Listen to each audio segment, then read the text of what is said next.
संविधान जागर समिती महाराष्ट्र आयोजित संविधानाच्या अमृत महोत्सवानिमित्त देगलूर येथे संविधान जागर यात्रा 2024 चे स्वागत देगलूर भाजपकडून करण्यात आले। यावेळी ॲडव्होकेट वाल्मिकी निकाळजे, राजेंद्र गायकवाड, नितीन मोरे, योजना मोरे, स्नेहा भालेराव, आकाश अंबोरे, विजय गवाळे, नागसेन पुणके, देगलूर भाजप तालुका अध्यक्ष अनिल पाटील खानापूरकर, संतोष पाटील सह प्रशांत दासरवार अनेक कार्यकर्ते पदाधिकारी यावेळी मोठ्या संख्येने उपस्थित होते। पाहूया हा सविस्तर रिपोर्ट। जय हो जय हो जय भीम जय भवानी जय जय जय जय जय शिवाजी भारतीय संविधानाचा जय हो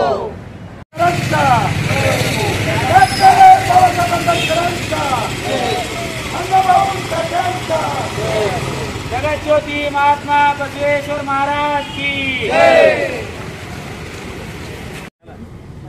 जय भीम, धन्यवाद।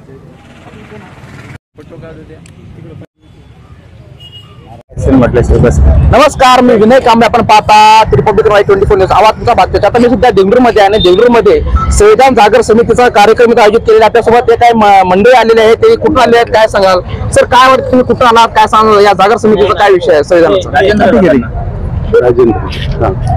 आधी सर्वांना क्रांतिकारी जय भीम।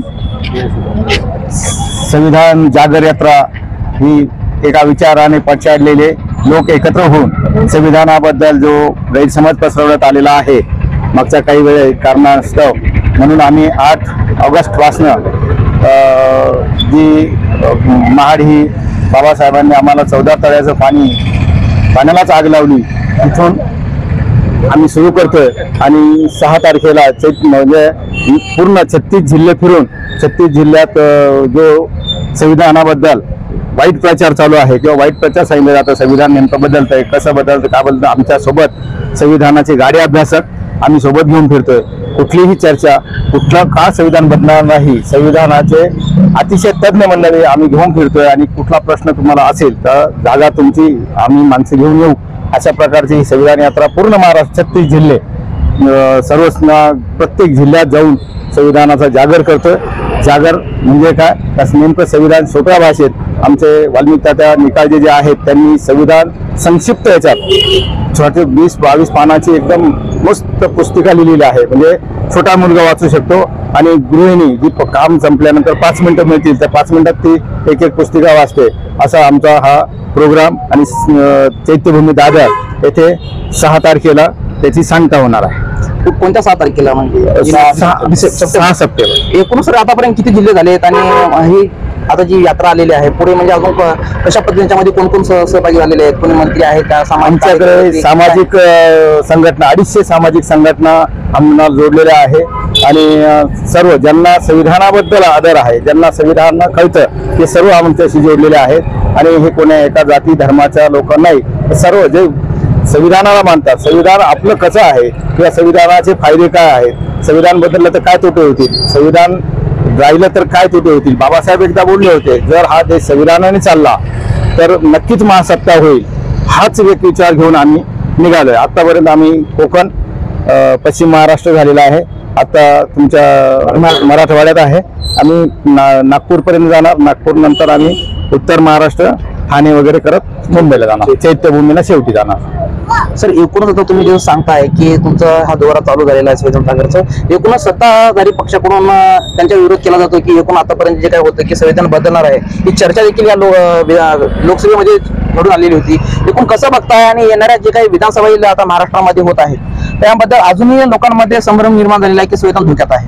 नाही, संविधान आमचं तोच आहे ना, संविधान धोक्यात। संविधान करत्यानेच परमपूज्य डॉक्टर बाबासाहेब आंबेडकरांनी संविधान लिहिताना त्यांना पूर्ण कल्पना होती पुढे काय होऊ शकतं। संविधान हे बदलूच शकत नाही, कारण संविधानातच असं आहे का तुमचे जे मूलभूत अधिकार आहेत ते जर बदललं तर संविधान बदलेल। मग संविधान मूलभूत हक्क तुम्ही डावलूच शकत नाही, म्हणजे संविधान बदलू शकत नाही। एकूण सर अशी चर्चा होत आहे की जे काही खाजगीकरण झाल्यामुळे संविधानाची जे काही आरक्षणाची जी मर्यादा आहे कारण का तिथं आरक्षणाचा जो मुद्दा आता चालू आहे, ओबीसी असेल, SC ST SC असेल, कारण का उद्याही बंदचं आव्हान देखील या ठिकाणी मोठ्या प्रमाणात केलेलं आहे. संविधानाला कुठेतरी धोका होत आहे आणि एकूणच खाजगीकरण मोठ्या प्रमाणात वाढलं असल्यामुळे संविधान असून देखील त्याचा दुसऱ्या पद्धतीने त्याचं कुठेतरी खच्चीकरण केलं जात आहे, असं एकूण त्याचं विरोधकातलं म्हणणं आहे का लोकांचं म्हणणं आहे, याबद्दल काय सांगा? एकदम बरोबर तुम्ही बोललात ते संविधानाचं खच्चीकरण जेव्हा आणीबाणी लागली तेव्हा सुरू झालेलं आहे. आज होतंय असं नाही, फक्त आपण कमी वाचनात किंवा आपला मीडिया तेव्हा नव्हता, प्रिंट मीडियाच होता, त्यामुळे आपल्याला बातम्या थोड्या लेट आल्या. आता आपण जे मी इथे बोलतोय 0 मिनिटात लगेच प्रत्येकाच्या घरात दिसतंय. संविधानाचं खच्चीकरण कोणी केलं, काय केलं? पत्रकार बंधू म्हणून तुम्हाला मी विचारतो, जेव्हा आणीबाणी लागली तेव्हा जो बदल झाला ते तुम्ही विचारत नाही. आता फक्त आम्ही कळतोय का तर संविधानाचे फंडामेंटल राईट्स आहेत ते आम्हाला कळले म्हणून आम्ही पळतोय, आम्ही तुमच्याकडे घेऊन येतोय. संविधानाचं खच्चीकरण हे तेव्हाच झालेलं आहे. त्या संदर्भात माझ्याही संदर्भात संविधानासंदर्भात आमचे ज्येष्ठ तज्ञ निकालजी सर बोलतील. सर, एकूण आता संविधान दिल्लीमध्ये जाळण्यात देखील गेलं होतं, तर याबद्दल काय सांगाल? दुसऱ्या बाजूला काय सांगाल? संविधान दिल्लीमध्ये जाळणारे लोक संविधान विरोधी आहेत. संविधान ज्यांनी जाळलं ते भाजपाचे लोक नाहीत. संविधान ज्यांनी संसदेमध्ये फाडलं त्या PDP जे जम्मू काश्मीरचे लोक आहेत त्यांच्या विरुद्ध काय कारवाई झाली? काँग्रेस जे संविधानाचं सांगत आहे की संविधान बचाव, तर संविधान जेव्हा राहुल गांधींच्या समोर PDPच्या लोकांनी फाडलं तेव्हा राहुल गांधींनी काय केलं? भाजपाच्या कोणत्या व्यक्तीने संविधान फाडलेलं आहे? भाजपाच्या कोणत्याही व्यक्तीने, नरेंद्र मोदींच्या कोणत्याही माणसाने संविधान फाडलेलं नाही आणि कोणत्याही इतर संघटनेने संविधान फाडलेलं नाही. फक्त मुस्लिम लोक संविधान फाडतायत. डॉक्टर बाबासाहेब आंबेडकरांनी जेव्हा संविधान लिहिलं, संविधान लिहिताना संविधानाला विरोध मुस्लिम लोकांनी केला, संविधानाला विरोध साम्यवादी आणि कम्युनिस्ट लोकांनी केला. साम्यवाद्यांना हे संविधान नको आहे, मुस्लिमांना हे संविधान नको आहे. मुस्लिमांनी या देशामध्ये आतापर्यंत 75 वर्ष होत आहेत, अमृत महोत्सव साजरा होत आहे. तर अमृत महोत्सवाच्या निमित्त ही आम्ही संविधान जागर यात्रा काढलेली आहे. याचं कारणच असं आहे की 75 वर्षामध्ये बाबासाहेब आंबेडकरांनी लिहिलेलं संविधान या देशातल्या मुस्लिमांनी अजूनपर्यंत मानलं नाही. बाबासाहेबांनी लिहिलेलं संविधान न मानता हे शरीयत कायदा मानतात. शरीयत कायदा जो आहे संविधानापेक्षा उच्च आहे काय? संविधान या देशामध्ये सर्वोच्च आहे. संविधान जर या देशामध्ये सर्वोच्च असेल तर मग संविधानापेक्षा कोणताही कायदा सर्वोच्च असू शकत नाही आणि संविधानाच्या विरोधी कोणताही कायदा या देशामध्ये चालू शकत नाही. जर मग शरीयत कायदा संविधानाच्या विरोधी आहे तर शरीयत कायदा राहुल गांधींनी बंद करायला पाहिजे. शरीयत कायदा बंद करण्याची मागणी राहुल गांधींनी केली पाहिजे. आरक्षण कुठल्याही पद्धतीने या ठिकाणी बंद झालेलं नाही.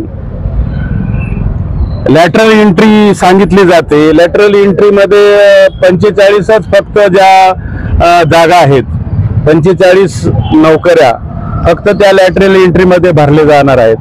मग त्यातल्या 6 जागा अनुसूचित जातीच्या, 5 जागा अनुसूचित जमातीच्या आहेत. मग बाकीच्या जागा ज्या आहेत ह्या जनरल मधल्या आहेत. मग आता जिथे आपल्याला एक्सपर्टच मिळत नाही, जो अमेरिकेसारख्या बलाढ्य राष्ट्रामध्ये किंवा इंग्लंड सारख्या बलाढ्य राष्ट्रामध्ये समजा एखादा कॉम्प्युटरचा किंवा IT चा एक्सपर्ट जो त्यांच्या तुलनेमध्ये मोठा पाहिजे तर तो मिळतच नसेल, तर मग आपल्या कोणत्याच जनरल मधूनही मिळत नाही, तर मग त्याला तो कुठेतरी एखाद्या कंपनीमध्ये नोकरीला आहे, मग त्याला हायर करायला पाहिजे.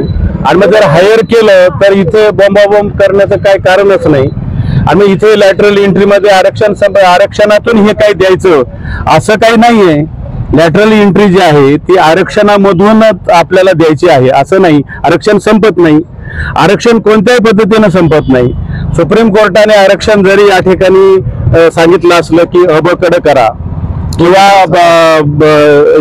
हे तुमचं क्रिमिनल लावा, तर सुप्रीम कोर्टाचा पहिल्यांदा निर्णय आलेला आहे. सुप्रीम कोर्ट काय या देशाचा बाप नाही. संसद कायदा बनवते असे. संसद या देशाची बाप आहे. संविधान या देशाचा बाप आहे. त्याच्यानंतर संसद आहे. संसद ठरवेल त्यावेळेला होईल. संसदेने ठरवलं नाही. नरेंद्र मोदींनी सांगितलं की मी क्रिमिनल लागू होऊ देणार नाही. पण नरेंद्र मोदी अजून दुसरा निर्णय घेऊ शकतात. अजून भारतीय जनता पक्षाने कसल्याही प्रकारचा निर्णय घेतला नाही. कोर्टाच्या निर्णयावर भारतीय जनता पक्षावर ब्लेम कशासाठी पाहिजे? कोर्टाने जो निर्णय दिला तो कोर्टाच्या निर्णयाला आणखी दुसरे मार्ग आहेत. कोर्टामध्ये रिव्ह्यू पिटिशन पण अजून होऊ शकतं. अनेक लोकांनी रिव्ह्यू पिटिशन दाखल केलेले आहे. अजून निर्णय लागायला 10-5 वर्ष लागतील. कारण ह्या प्रकारचा जो काही चर्चा आहे ही चर्चा गेल्या काही दशकापासून म्हणजे साधारणतः 25-30 वर्षापासून चालू आहे. मग ही 25-30 वर्षानंतर आता सुप्रीम कोर्टाचा निर्णय आलेला आहे की अबकडे करावा आणि क्रिमिनल लागू करावं. पण आता सुप्रीम कोर्टाने सांगितलेलं त्याच्यावर पुन्हा सुप्रीम कोर्टामध्ये याचिका दाखल आहे. तर त्याच्यावर जो निर्णय होईल 10 वर्षांनी होईल, 5 वर्षांनी होईल, अजून 50 वर्षांनी होईल. त्यामुळं आताच या ठिकाणी सरकारनेच काहीतरी केलं, भाजपानेच काहीतरी केलं किंवा नरेंद्र मोदींनीच आता संविधान संपवायचं काम चाललं, आरक्षण संपवायचं काम चाललं. ही जी हाकाटिंग ही विनाकारण बोंबाबोंब जे आहे हे खोटा पुन्हा दुसरा नेरेटिव्ह या ठिकाणी आणण्याचा प्रयत्न चाललेला आहे. हे सगळं हे जे आहे आपल्या समाज लोकांनी आपल्या बौद्ध समाजाच्या मातंग समाजाच्या घरामध्ये आता प्रत्येकाच्या घरामध्ये किमान एक ग्रॅज्युएट एक पोस्ट ग्रॅज्युएट आहे. आणि मग या दलित समाजामध्ये जर एवढे शिकलेले लोक असतील तर यांच्या अशा या व्हॉट्सअपवर पाठवणाऱ्या ह्या भूलथापाला आपल्या लोकांनी बळी पडायचे काय कारणच नाही. तर आपलं संविधान जागर समितीचं मुख्य उद्देश काय? संविधान जागर समितीचा मुख्य उद्देश आहे की इथं जे खोटं पसरवलं जात आहे आणि संविधानाच्या नावाने जे पसरवलं जात आहे हा संविधानाचा डॉक्टर बाबासाहेब आंबेडकरांचा अपमान आहे.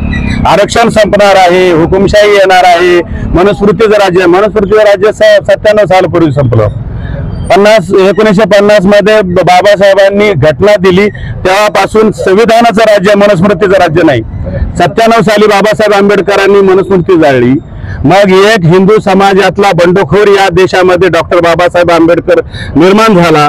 त्यांनी बुद्ध धर्म स्वीकारला, त्यांनी हिंदू धर्म या ठिकाणी सुधारण्याचा प्रयत्न केला. परंतु या देशामध्ये जर इतर धर्म जे असतील, मुस्लिम धर्मासारखा धर्म आहे की जो इथं जिहाद मानतो, या ठिकाणी महिलांना अधिकार देत नाही, त्यांची अवनती करतो, अधिगती करतो, अशा प्रकारचा जो काही शर्यत कायदा आहे हा शर्यत कायदा मुस्लिम या देशामध्ये आले होते तेव्हा नव्हता. मग मुस्लिम या देशात आल्यानंतर शर्यत कायदा लागला, त्याच्या अगोदर हा कायदा नव्हता. मग या देशामध्ये संविधान लागू झाल्यावर शर्यत सारख्या जिहादी आणि शर्यत सारख्या महिला विरोधी आणि शर्यत सारख्या चुकीच्या कायद्याची इथं गरज काय? आणि मुस्लिमांनी कोणतं आरक्षण दिलं या देशामध्ये? पाकिस्तानमध्ये इथल्या बौद्धांना आरक्षण दिलं नाही, इथल्या दलित असलेल्या शिखांना आरक्षण दिलं नाही, इथं जम्मू काश्मीरमध्ये भारताचं संविधान लागू नव्हतं, त्या ठिकाणी आतापर्यंत आरक्षण लागू नव्हतं. आता आरक्षण या 170 आता आरक्षण लागू झालं तिथं अनुसूचित जाती अनुसूचित जमातीला. मदरसामध्ये कोणतं आरक्षण आहे? मदरसामध्ये पण आरक्षण नाहीये. मदरसामध्ये मराठी सुद्धा शिकवले जात नाही. मदरसामध्ये कोणत्या दलित आदिवासी भटके मुक्तांना प्रवेश आहे? अलीगड विद्यापीठ संविधानावर चालतं, सरकारचे पैसे त्याला मिळतात. अलीगड युनिव्हर्सिटीमध्ये अलीगड मुस्लिम युनिव्हर्सिटीमध्ये आरक्षण नाहीये. मग हे सगळे मुस्लिम या देशामध्ये आरक्षण मानित नाही, संविधान मानित नाही आणि राहुल गांधी फक्त मुस्लिमांचं लांगुल चालन करतात. तर मग राहुल गांधींनी सांगावं की तुम्ही मुस्लिम धर्माचे आहात की हिंदू धर्माचे आहेत का संविधानाचे आहात? तर संविधानाचे जर तुम्ही पाईक असाल तर मग तुम्ही शर्यत कायदा चालू देणार आहात काय? जर तुम्ही संविधान जर मानता तर मग शर्यत कायदा राहुल गांधींनी बंद करायला पाहिजे. धन्यवाद.